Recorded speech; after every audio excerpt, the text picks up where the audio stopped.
நந்தினிலாம் வரலங்க, பல்கா ஒரு அங்கிள் தான் வந்தாரு. வந்து கொஞ்ச நேரத்தில் ஒரு வீடு மாதிரி சட்டையெல்லாம் கலத்தி ஹேங்கர்ல தொங்க விட்டாங்க. தொங்க விட்டு ராத்திரி ஃபுல்லா என் மூஞ்சிக்கு நேரம் பறக்க ஆக மொத்தம் ஜிவிஎம் படத்துல அங்கிள் அக்களை சொல்லி அதான்டா ரியாலிட்டி. ஜெர்சி பையனால எங்கடா வர்றாங்க.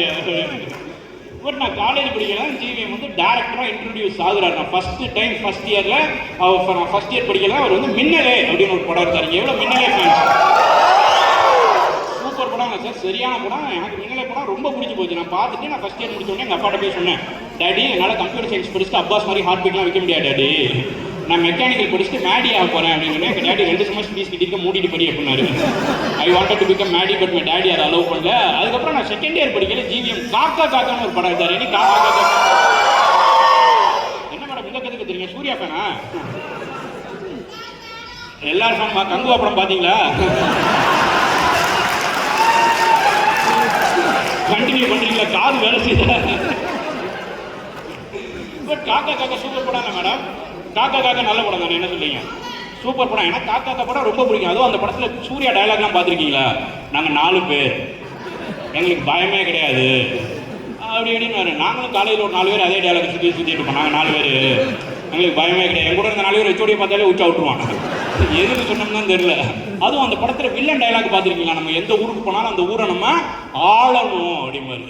ப்ரோ மதுரையிலேருந்து சென்னை போனால் கான்ஸ்டிபேஷனில் பேரவே முடியல ப்ரோ, வர மாட்டேங்குது ப்ரோ.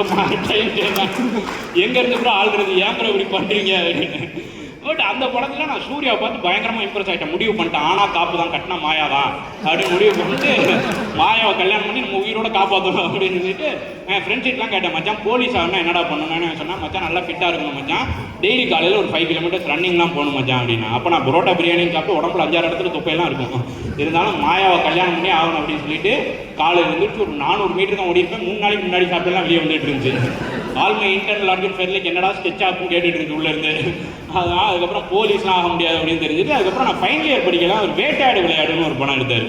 ஏன்னா வேட்டையாடு விளையாடு ஃபேன்ஸ் செம்ம படம்லாம். அந்த படத்தில் நான் கமலை பார்த்து இன்ஸ்பயரே ஆகலை. ஆனால் கமல் பொண்ணு நினைக்கிட்டே 50 நிலமாறன் உங்களை போடுறேன்டா அப்படின்னு. ப்ரோ அவங்களே போட்டு தான் ப்ரோ இருக்காங்க, பொறுமையாக போட்டு ப்ரோ. அப்பப்போ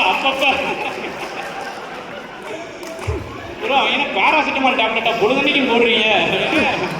அந்த படத்தில் நான் ஜோதியாவை பார்த்தா இன்ஸ்பயர் ஆன முடிவு பண்ணிட்டான், நம்ம எப்படியும் ஜோதியா மாதிரியே ஐடியில் வேலைக்கு போனால் நம்ம ஆன்சைட் போகலாம் போல இருக்குது, நம்மளை நியூயார்க்லாம் அனுப்பிடுவாங்க போல இருக்குது அப்படின்னு சொல்லிட்டு நான் அப்போ தான் காலேஜ் முடிச்சுட்டு சென்னையில் வந்து ஆப்டிடியூட் டெஸ்ட்லாம் அட்டன் பண்ணி ஒரு கம்பெனியாக இன்டர்வியூஸ்லாம் அட்டன் பண்ண ஆரம்பிக்கிறேன். ஒரு 2006 போய் டைடல் பார்ட்டில் ஒரு கம்பெனியில் இன்டர்வியூ அட்டன் பண்ணி எனக்கு ஆஃபர் லெட்டர் கொடுத்துட்டாங்க.